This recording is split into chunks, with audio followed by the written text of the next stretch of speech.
काही लोक शैतानी कमिटमेंटने आशीर्वादित होतात. तुम्हाला माहितीये, शैतानाबरोबर त्यांचं डील राहतं. शैतानाने येशूला उंच जागेवर नेलं आणि काय म्हटलं, मला नमन कर म्हणजे हे सगळं मी तुला देईल. काय बोलला शैतान येशूला, मला नमन कर, मला कमिटमेंट कर, माझ्याशी एक नातं जोड.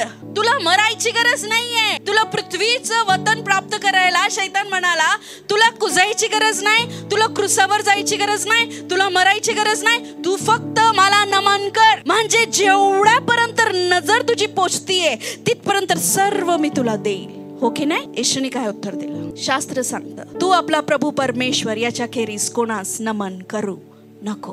काय उत्तर दिलं? ओळखता आलं पाहिजे की हाच कंगाल, शैतान कंगाल आहे. तो स्वतः नरकात राहतो आणि तो काय मला वतन द्यायचा अभिवचन देतो. शैतान आपल्याला कमिटमेंट करायला लावतो. कमिटमेंट कशाची कर? चल चोरी करूया, खोटं बोलूया.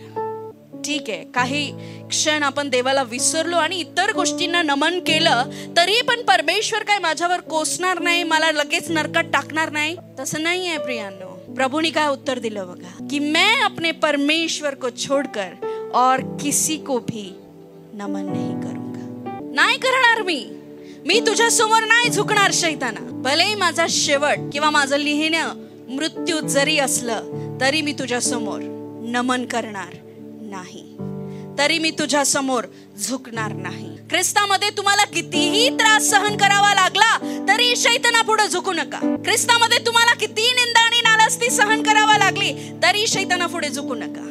ख्रिस्तामुळे तुम्हाला किती त्रास झाला तरीही शैतानापुढे झुकू नका.